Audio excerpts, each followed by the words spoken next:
día, lo que hoy día el país necesita es tener buenas personas que sean integrales en su manejo del saber. Así que un orgullo al Departamento de Historia y también un muy buenos días al equipo que los acompaña.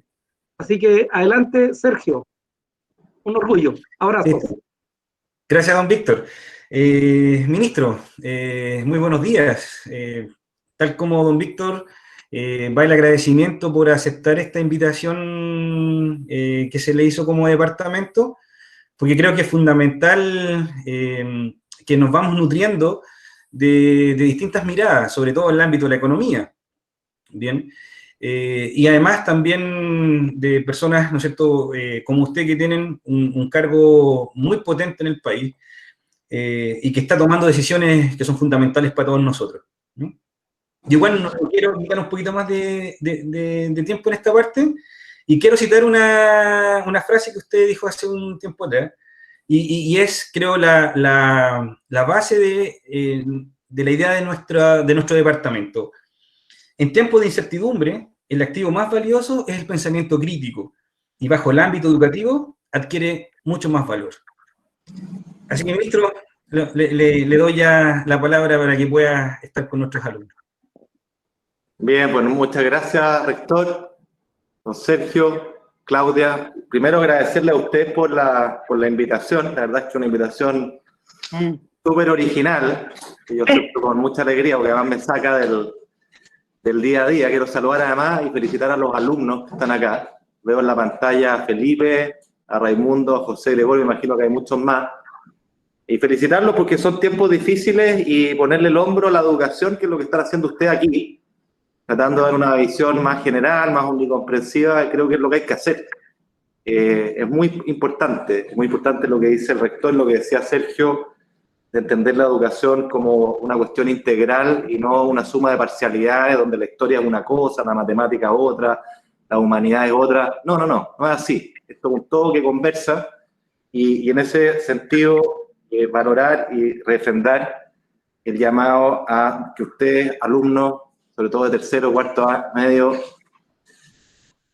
hagan lo imposible siempre por valorar y defender el pensamiento crítico, que no es otra cosa que el pensamiento autónomo, el de ustedes, no el que les digan, no el que escucharon, no el eslogan, no el video de YouTube. Es su pensamiento, con sus creencias, pero siempre con respeto del otro y con un argumento detrás, que es la mejor forma de respetar al otro. Ofrecerle un argumento, que es la condición necesaria para poder discutir, para poder avanzar en nuestra convivencia y en nuestra idea. Así que invitarlo a eso, a esa mirada, que yo concuerdo con el rector. Y se me ha pedido que les hable de educación financiera, la importancia de la educación financiera en el mes de la educación financiera. La verdad es que quiero abordar ese tema, pero también hacerlo una mirada un poquito más general. Lo voy a hacer en un espacio acotado, porque me gustaría tener una conversación más bien con ustedes. Me hicieron llegar varias preguntas que leí anoche tarde, y la verdad es que están espectaculares. Lo conversamos aquí con el equipo, varias muy difíciles, para gente muy especializada, así que los felicito. Quiere decir que han reflexionado harto sobre el tema. Miren, yo antes de hablar de educación financiera, quisiera partir por una mirada general respecto a la economía. Y la parte financiera es un subconjunto de la economía que conversa con esto. Y lo primero que me gustaría hacer es bajar la palabra economía a la vida cotidiana, porque para ustedes probablemente como alumnos les parece algo del más allá, algo lejano, algo de lo cual uno ve en los diarios, se habla, pero siempre algo parece distante, ¿no? Y la verdad es que la economía, cuando uno se remonta a su raíz etimológica del griego, la palabra economía significa la administración de la casa. Ustedes pueden ver la administración de las finanzas o de los recursos del hogar, de la casa. ¿Qué es lo que hace sus papás? Lo que hace cualquier jefe o jefa de hogar. Es administrar recursos que son escasos, que no son infinitos, son escasos, y por eso tiene sentido administrarlos. Si viviéramos en el paraíso, con recursos ilimitados, no nos preocuparíamos de administrar los recursos. Sencillamente tomaríamos cada vez que lo requiramos lo que necesitamos. Pero la verdad es que el hecho de que los recursos sean escasos es lo que lleva a que nos preocupemos por administrarlos bien, por elegir, por priorizar. Y esa es la esencia de la economía, administrar recursos que son escasos. Y es lo que hace cualquier hogar, lo que hacen sus papás, lo que hacen los míos, lo que hago yo en mi hogar. ¿Ya? Eso es. ¿Ya? Y después uno lo puede llevar a escalas más grandes, a niveles más grandes, a nivel de una región, a nivel de un país, a nivel de una comuna, pero es el mismo principio. Uno administra recursos que son escasos y ante esa escasez uno está obligado a elegir, está obligado a priorizar, está obligado a definir si me voy por el camino A o por el camino B, porque no puedo hacer los dos al mismo tiempo. ¿Ya? Y eso lleva siempre a decisiones difíciles, porque cuando elijo el camino A, aquellos que querían el camino A van a estar felices, pero aquellos que querían el camino B van a negarnos, van a estar no tan felices. Pero eso es algo con lo que tenemos que convivir. Vivimos en un mundo de recursos limitados y la economía lo que se preocupa es de poder administrarlos de buena manera. Entonces, quería partir por eso, por lo primero, para acercar el concepto. Y a partir de ahí, referirme a algunos conceptos básicos que hay en economía, son múltiples, ¿no? Pero yo quiero dejarlos con esta primera idea, que uno está obligado a elegir. Lo que yo hago en mi trabajo todos los días es tomar decisiones de política. Cuando elijo que los recursos se van a concentrar en, por ejemplo, en subsidiar el empleo, porque esa es la necesidad urgente que tenemos, al mismo tiempo estoy diciendo que esos recursos no están disponibles para haber suplementado en ese mismo monto, por ejemplo, la ciencia. Y son decisiones difíciles porque nos gustaría hacer las dos cosas. Lo pongo profeso con el tema de ciencia, que ha sido un debate en estos últimos días. ¿Por qué el presupuesto de ciencias crece tan poco? O sea, que nos gustaría que creciera mucho más, pero tenemos una restricción, una billetera, que al igual que tienen sus papás en su casa, tiene una cierta cantidad de recursos. Yo tengo que elegir dónde los priorizo. Y me podrán después criticar si las prioridades que elegimos son o no las correctas. Pero lo que no podemos hacer es pretender hacer las dos cosas al mismo tiempo, que no se puede sin romper esa restricción presupuestaria. ¿Ok? Ese es un punto fundamental. Ahora, dentro de los conceptos que me gustaría abordar con ustedes, yendo a la educación financiera, por supuesto está una idea muy importante que es la del ahorro o de la inversión. Esa es una primera idea que se conecta rápidamente con la educación financiera. Y que dice ahorro y dice inversión, dice también consumo. ¿Ya? Cuando ustedes tienen un sueldo, una plata, un ingreso, ustedes nuevamente tienen que decidir qué hacer con esa plata. Y esa plata la pueden, a grandes rasgos, decidir consumir hoy día, la pueden consumir en bienes de consumo, una zapatilla, un juego un videojuego, una PlayStation, lo que quiera, o en bienes más de largo plazo, más durables. Una guitarra eléctrica que les va a servir para hacer tocata y de repente ganarse unos pesos por ahí en una kermés. ¿Ya? Consumo. O pueden decidir, ¿sabes qué? Voy a renunciar a mi consumo y voy a invertir esta plata. La voy a ahorrar. La voy a poner en una cuenta bancaria, la voy a poner en un negocio, en un proyecto. Ahorro. ¿Ya? Esto es súper importante porque nuevamente llegamos a este trade-off, a esta elección de caminos que yo debo tomar. Ambos son válidos. ¿Ya? Y yo puedo, si tengo 100 pesos de sueldo, decidir gastármelos todo el día. ¿Ya? Pero cuando hago eso, estoy renunciando a ahorrar esos 100 pesos, que podrían multiplicarse y yo tener 200 o 300 mañana. ¿Ya? Entonces, síganme ese ejemplo. Si yo decido gastarme los 100, en lugar de invertir esos 100, perfecto, tengo 100 de consumo hoy día, y nos gusta consumir. Consumir bienes como los que le he dicho, pero también cultura, arte, escuchar música, en fin, ¿no? El consumo es un concepto amplio. Si yo decido consumir esos 100 hoy, soy feliz hoy, porque maximicé mi consumo hoy día. Pero uno tiene que ver la otra vuelta. Pero al hacer eso, estoy renunciando a consumir 200 o 300 mañana. Fíjense el dilema en que estamos. ¿Tener 100 de consumo hoy o tener 200 o 300 mañana? ¿Qué eligen ustedes? Probablemente van a elegir una combinación de ambas cosas. Porque les gusta consumir hoy día y les gusta consumir mañana. ¿Ok? O incluso más. Si ustedes tuvieran la posibilidad de invertir en algo que sea muy provechoso mañana. Si ustedes esperan tener un ingreso muy grande mañana, imagínense que yo les dijera van a tener 300 mañana y 0 hoy día, uno dice, pucha, diablo, ¿cómo hago para consumir hoy día y consumir mañana? ¿Cierto? Y ahí es donde entra el mercado financiero, ¿no? Que de nuevo parece una palabra lejana, del más allá, pero que más allá de quién sea el mercado financiero, si los bancos, si son las cooperativas, las cajas de ahorro, los bancos de inversión, lo que ustedes quieran, todos ellos cumplen una gran función, que es, perdonen lo técnico, intermediar este problema que tenemos entre consumo presente y consumo futuro. Nos dan opciones para poder hacer las dos cosas. ¿Ah? ¿Cómo se dirán ustedes? Bueno, imaginemos nuevamente que ustedes les dicen, estoy en tercero medio, estoy en cuarto medio, no tengo ningún ingreso, a lo más tengo mi mesada, los que tengan ese privilegio, pero ustedes saben que van a salir, van a ser exitosos profesionales y van a tener un ingreso alto, digamos, en 5 años más. Ustedes tienen dos opciones, ¿cierto? O esperar a los 5 años más para disfrutar de ese ingreso alto que les va a permitir consumir y acceder a una serie de bienes que hoy día no acceden. O ustedes podrían decir, voy a recurrir al mercado financiero y me voy a endeudar hoy día, voy a recibir un flujo hoy día que voy a pagar con mis ingresos altos del mañana, ¿ya?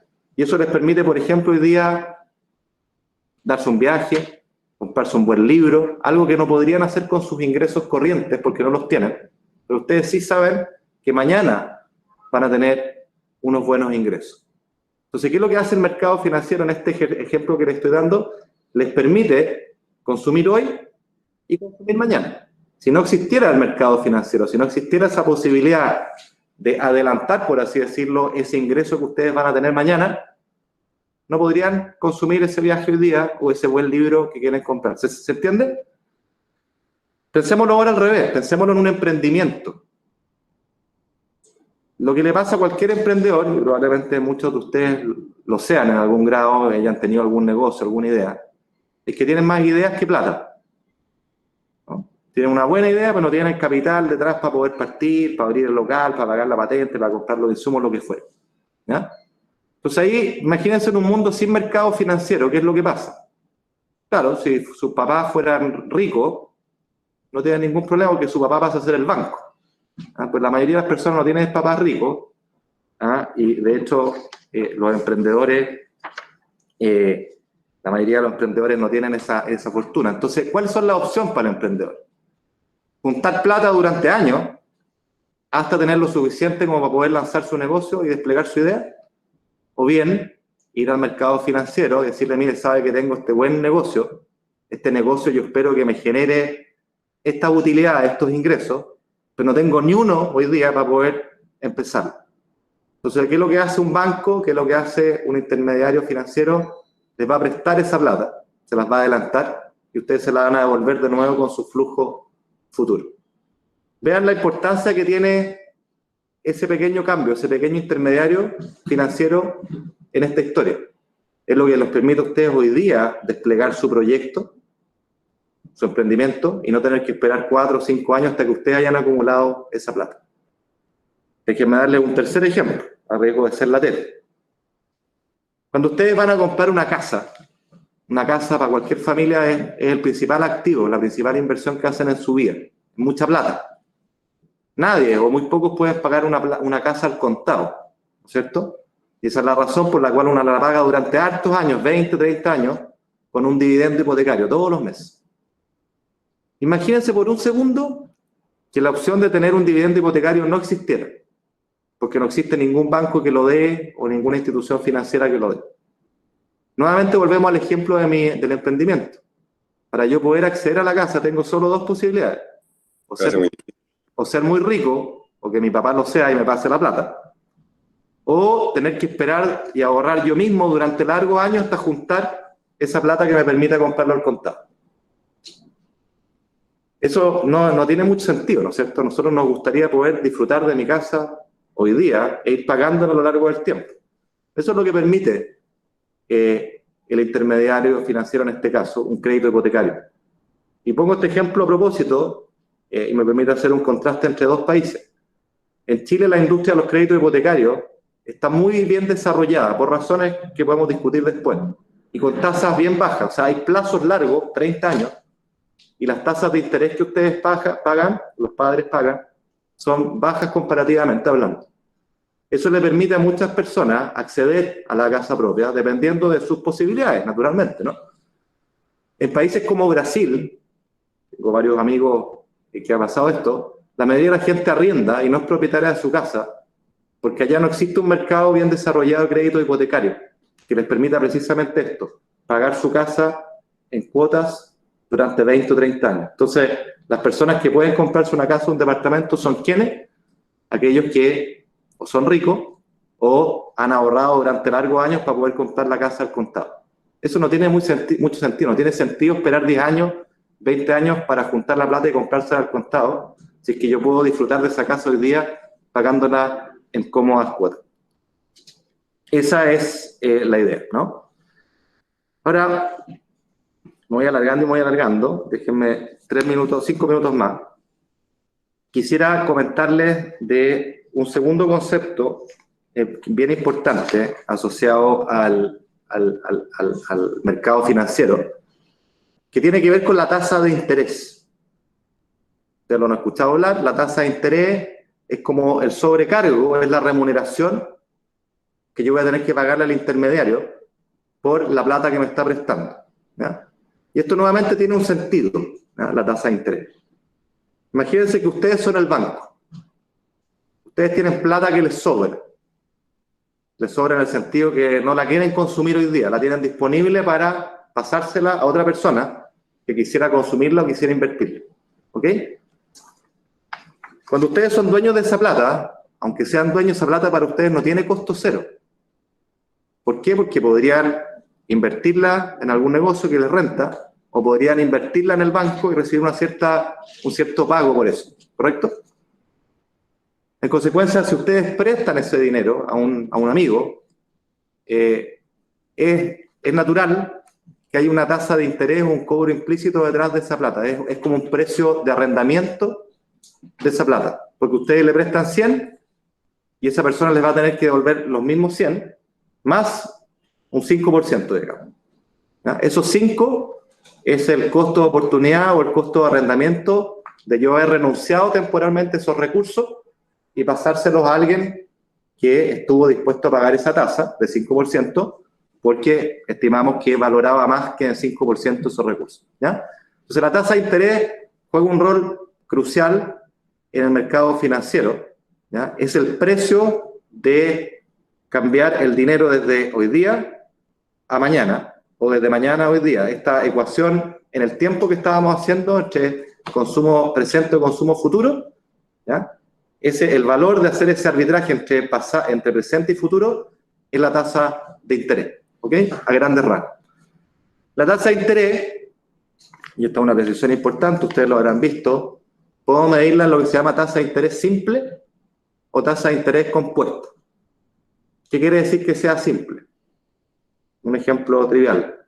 Una tasa de interés del 12% al año, si yo les preguntara cuánto es al mes, ustedes todos dirían 1% al mes. Dividirían 12 por los 12 meses del año, 1% mensual, ¿ya?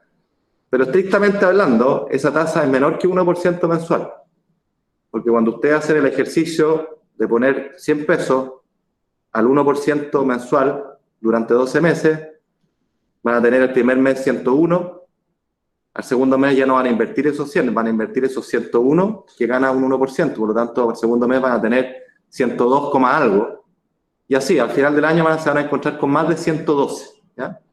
Esta distinción, allá de lo técnico, esa es la idea intuitiva, es súper importante, porque en horizontes de tiempo largo, un cambio pequeño en la tasa de interés tiene consecuencias bien importantes en el resultado final. Déjenme darles un solo ejemplo. Imaginémonos que nosotros tenemos 100 pesos, que los pedimos prestados 20 años y los pedimos una tasa del 2% anual, ¿ya?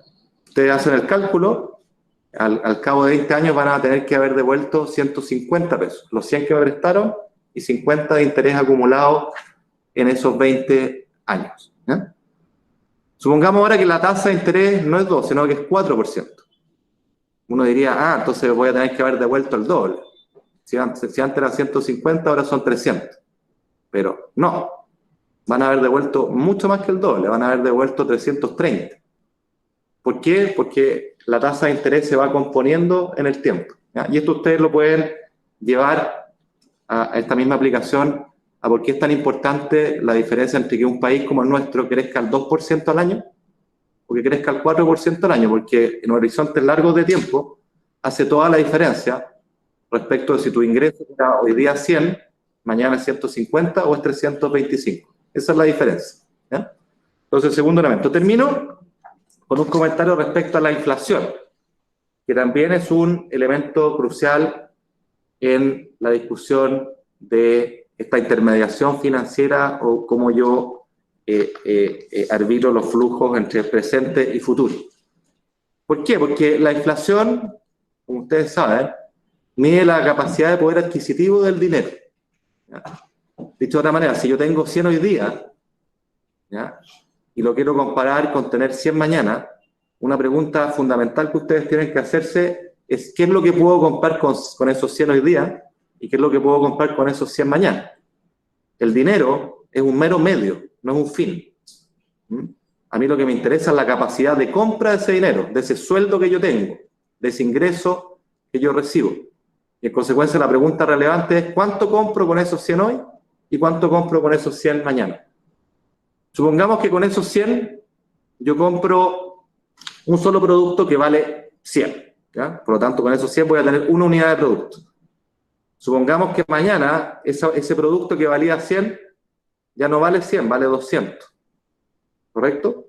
Esto quiere decir que con los mismos 100 yo voy a comprar no una unidad de producto, sino que la mitad de unidad de producto. ¿Ya? Mi poder adquisitivo se diluyó.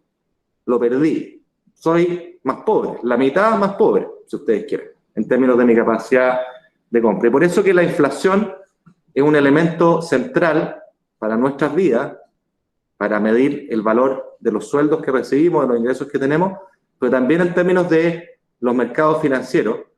Y esto nos lleva a hacer la distinción entre las tasas de interés nominales, ¿cierto? Que es lo mismo que el sueldo de 100 hoy día, 100 mañana, es lo que está escrito en el papel, y la tasa de interés real, que es medida en términos de la misma capacidad de poder adquisitivo. ¿Ya? Es compensando por el efecto de la inflación.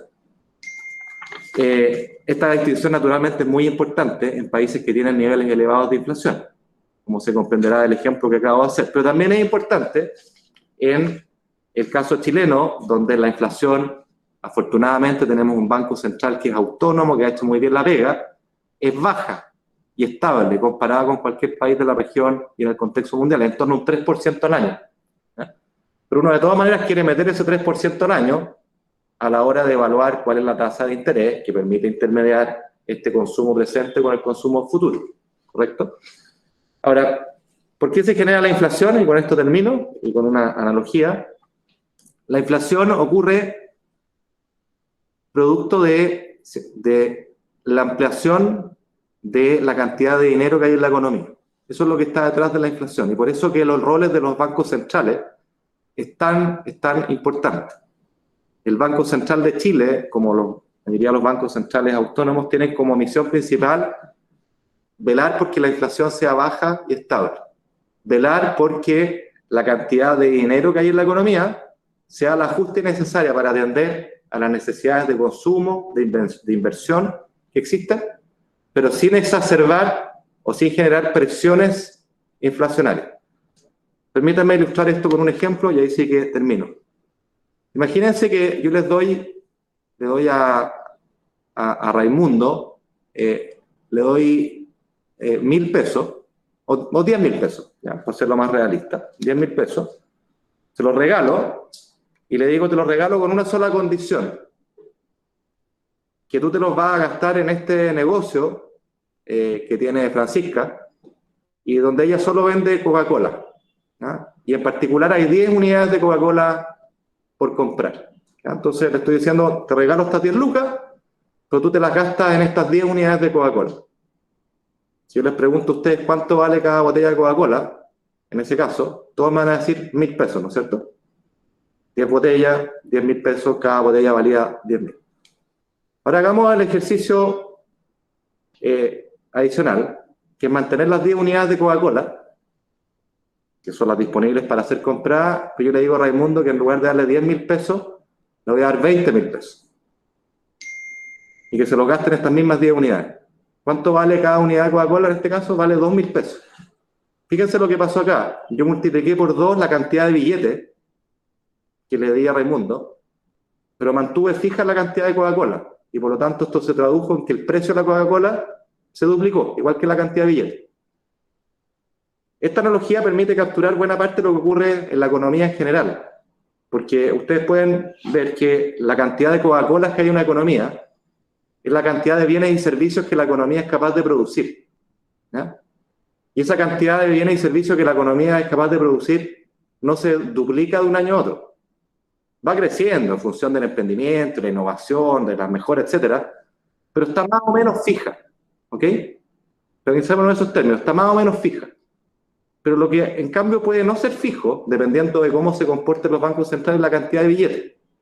¿Ya? Entonces, si yo duplico la cantidad de billetes y mantengo más o menos fija la cantidad de bienes y servicios que produce una economía, lo que van a tener ustedes es un efecto bien parecido al de mi ejemplo, van a tener inflación.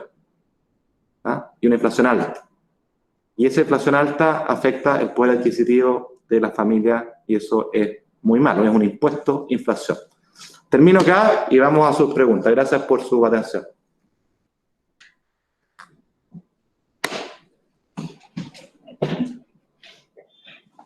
Sí, gracias, ministro. Y bueno, damos el paso ya a los alumnos que tienen preparadas algunas preguntas. Vamos contigo, Pedro, por favor. Hola, me llamo Pedro, soy de cuarto medio y tengo dos preguntas para usted. La primera es, ¿qué proyecciones existen a raíz del plebiscito de este domingo con respecto a la economía? Y la segunda es, ¿la guerra comercial entre China y Estados Unidos, qué tanto afecta a Chile? Esas son mis dos preguntas. Ok, gracias Pedro. ¿Tomamos varias y después las respondemos? Tomamos unas 3 o 4, ¿no? Algo así.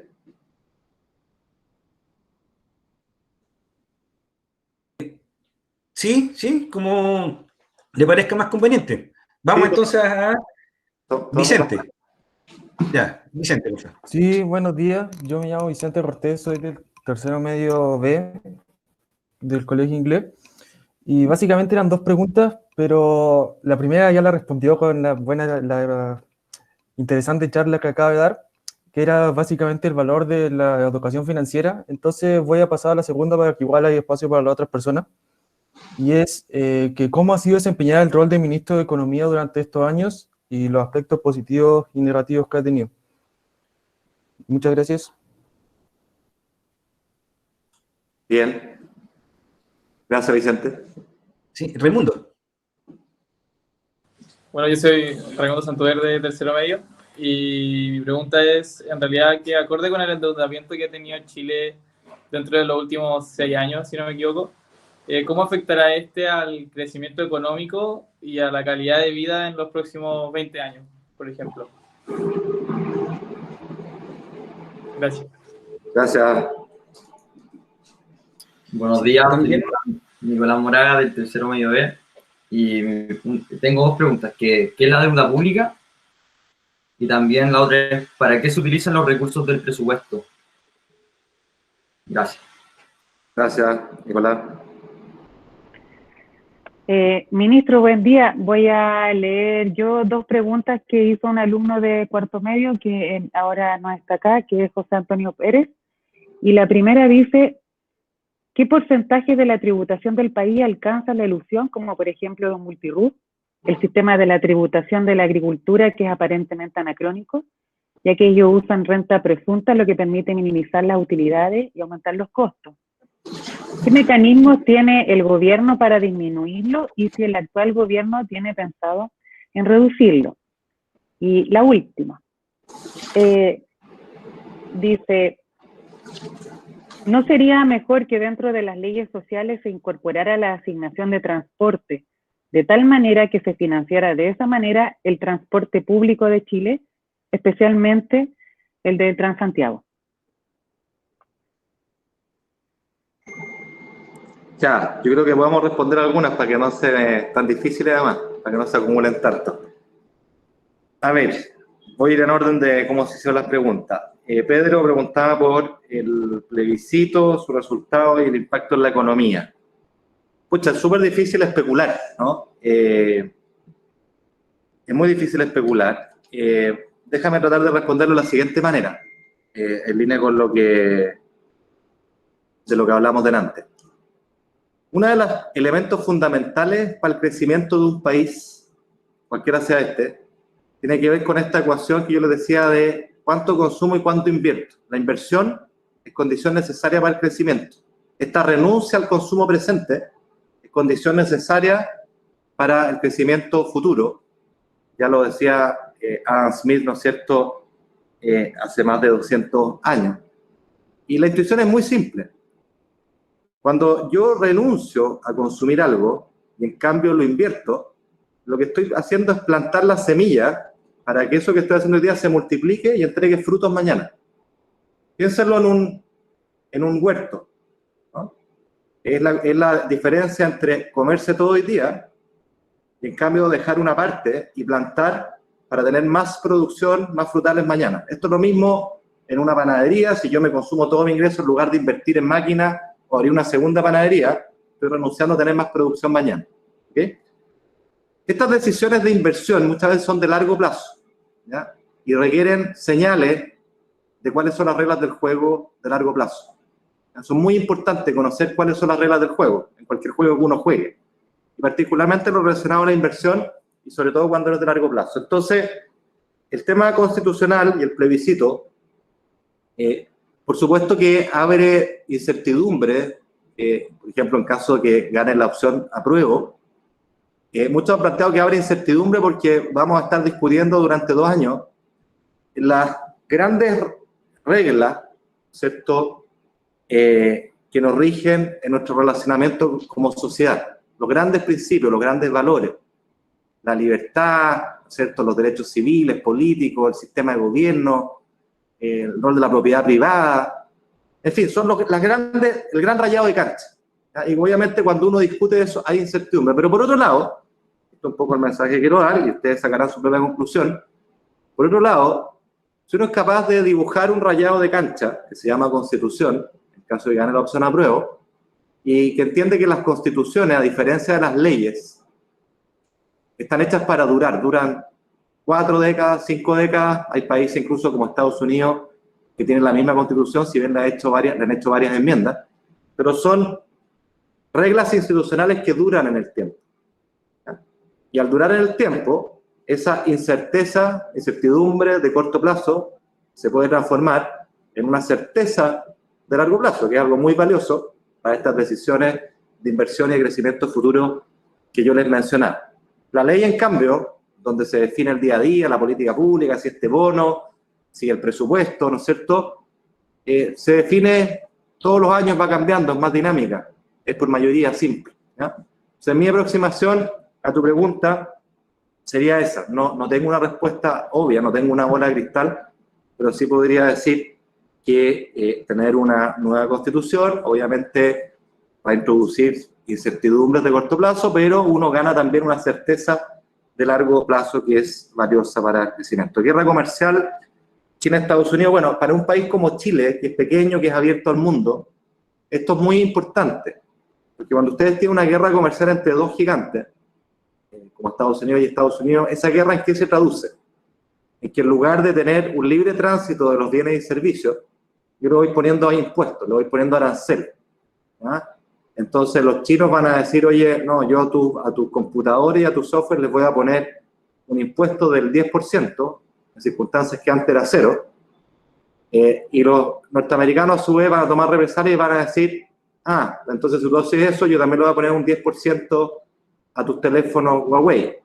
Y esto empieza a escalar, y el 10 se transforma en 15 y 20, y lo que empieza a pasar después es que empieza a afectar a otros países. Entonces los europeos no quieren quedarse atrás y también van a empezar a poner aranceles. Y al final todo esto repercute en una subida de impuestos a nivel global, en los bienes que se intercambian, y cuando ustedes encarecen el costo de algo, un impuesto lo encarece, se resiente el comercio internacional. Y eso al final termina teniendo consecuencias para todos los países, incluyendo para Chile, que es una economía muy abierta al mundo. Vicente me preguntaba de las cosas positivas y negativas como ministro.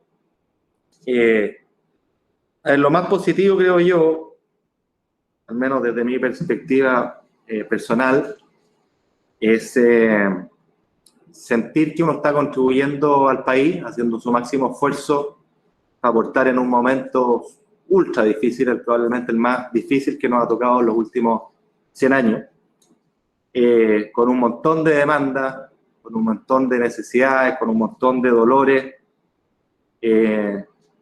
y bueno, tratando de responder, de dar respuesta, de nuevo, con la escasez de recursos. Los recursos son siempre escasos y uno tiene que tomar alternativas difíciles,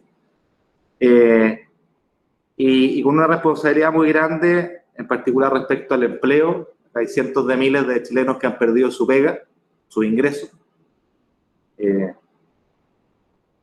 Y eso, naturalmente, es un drama, ¿no es cierto? Un dolor muy grande, no solo en los ingresos de esa familia, sino que en su dignidad. Por eso que a nosotros, y a mí en particular, un tema que me quita el sueño es ese. Y por supuesto, detrás de eso está el crecimiento, ¿no? La necesidad de recuperar el emprendimiento, la economía, porque eso es lo que da esos empleos. Entonces, le diría que eso es lo más gratificante, ¿ah? Y eso es lo que hace que acá las jornadas, que son agotadoras, son todos los días de 8 a 11, a 12, salvo raras excepciones, uno lo hace con alegría, con ganas, con entusiasmo. Al menos yo lo hago así. Lo más negativo, si ustedes quieren, dos cosas. Uno, esa suerte de frustración de saber que hay múltiples necesidades y que uno no puede atenderlas a todas en toda la magnitud que uno quisiera, ¿ya? Porque este golpe es muy, muy, muy grande. La segunda cosa negativa es ver tantas veces la dificultad de encontrar acuerdos, de encontrar diálogo, de anclarse en este pensamiento crítico que decía el rector al principio, que es la condición necesaria para poder conversar y para poder llegar a acuerdos. Que la política son acuerdos. Mi verdad o mi mejor solución tiene que ceder de alguna manera ante la tuya, porque ninguno es dueño de esa verdad. Y ese es el espacio para poder generar acuerdos que nos permitan avanzar. Quizás no en todo, pero en las cuestiones sustantivas. Y eso a veces es frustrante ver lo difícil que es ver cómo la política muchas veces hace primar sus objetivos personales, individuales, de corto plazo, sacrificando quizás estas cosas más estructurales en las cuales debiéramos ponernos de acuerdo. Raimundo me preguntaba por el endeudamiento en Chile, cómo afecta a la calidad de vida. Hay dos maneras de responderlo y eso me permite abordar también la pregunta de Nicolás. Está el tema de la deuda pública, es la deuda del Estado, la deuda del fisco, ¿cierto? El fisco, de nuevo, una cosa que uno ve lejana, distante, una entelequia, lo único que hace es administrar los recursos que ustedes nos aportan, sus papás y ustedes mismos, con sus impuestos. Ustedes cuando compran cualquier cosa pagan IVA, ese IVA viene para acá, sus papás también, sus papás o sus padres, si pagan impuestos a la renta, también tienen que agregar impuestos que nosotros nos toca simplemente administrar. Y este fisco, naturalmente, al igual que en cualquier hogar, tiene que tratar de cuadrar los ingresos que recibe con los gastos que hace. Pero ¿qué ha pasado en esta pandemia? Que vivimos una situación excepcional, es que nos han caído nuestros ingresos, porque hemos recaudado menos impuestos, la actividad económica ha bajado, hay gente que ha perdido su pega, no paga impuestos, las ventas del comercio han bajado, hay menos IVA, y así, ¿no? Nos han bajado los ingresos y nos han aumentado los gastos, por razones obvias, porque tenemos que atender una situación excepcional. Y la situación nuestra es la siguiente: hoy día estamos recibiendo 100 y estamos gastando 150. Esa diferencia de 50 es un hoyo, es un déficit que hay que financiar. Y se puede financiar solo de dos maneras: rompiendo el chanchito, que son los ahorros que hemos acumulado en el pasado, o bien endeudándonos. Hemos hecho las dos cosas. Este año nos estamos endeudando en $13.000 millones, eso harto. El próximo año en 21.000 millones de dólares. Y en consecuencia de esto, la deuda pública de nuestro país ha aumentado fuertemente. Esa deuda hay que pagarla, y la van a tener que pagar ustedes, las generaciones futuras. ¿Cómo? No hay muchas soluciones, les van a subir los impuestos. Estos 13.000 millones de dólares que les hablaba que nos hemos endeudado hoy día, equivalen a 530.000 pesos por cada chileno. Ustedes hoy día tienen una mochila de 530 lucas que van a tener que pagar mañana. Por eso que endeudarse no es inocuo. Hay gente que dice, oye, endeudémonos nomás. No. Las deudas hay que pagarlas y cuestan plata. Y los intereses de la deuda empiezan a consumir parte del presupuesto que hoy día uno destina a educación, a salud. ¿Ya? Entonces acá uno tiene que ser súper prudente, súper responsable de tener niveles de endeudamiento que sean financiables, que sean manejables, lo mismo que en sus casas. Nadie puede vivir de prestado, porque la deuda termina ahogándote, acogotándote, y eso no es sostenible. Entonces tiene un efecto positivo, atendiendo a la pregunta de Raimundo, que este endeudamiento que nosotros podemos tener, porque hemos hecho la pega, hemos sido responsables en el pasado, pues, nos prestan plata, nos permite hoy día capear la crisis. ¿Ya? El lado negativo es que esa deuda hay que pagarla, y uno tiene que ser responsable y prudente entonces en cuanto se endeude. Los recursos del presupuesto, Nicolás, nosotros este año hicimos una iniciativa súper única, súper obvia también, que es que a cada contribuyente, a cada persona que paga impuestos, a cada chileno, al final del día, le mandamos una ficha personalizada donde primero le agradecíamos por sus impuestos, donde uno es un mero administrador, le informamos cuánta plata en impuestos había pagado él a la renta, que son los impuestos que pago sobre mis ingresos laborales o empresariales, y por IVA. Don Juan Pérez, le agradecemos por los 100 pesos de IVA y los 250 de impuestos a la renta que usted nos ha entregado este año, y queremos mostrarle en qué se han gastado. ¿Ya? Y hacíamos un desglose del presupuesto, las partidas más importantes, cómo se repartían estos 350 pesos de Juan Pérez. ¿Ya? Les voy a mandar esa lámina, le voy a pedir al equipo que se las mande a los profesores, para que ustedes la tengan, ahí van a tener una primera métrica. Pero el presupuesto se reparte entre las distintas carteras, donde lo más importante en el presupuesto en Chile es el llamado gasto social, salud, educación, vivienda. Eso consume aproximadamente 2 de cada 3 pesos del presupuesto van a las llamadas áreas sociales. Y por supuesto después están las otras partidas, está cultura, está defensa, está emprendimiento, está ciencia, todo lo que ustedes quieran. Les he esbozado cuáles son los principales ejes.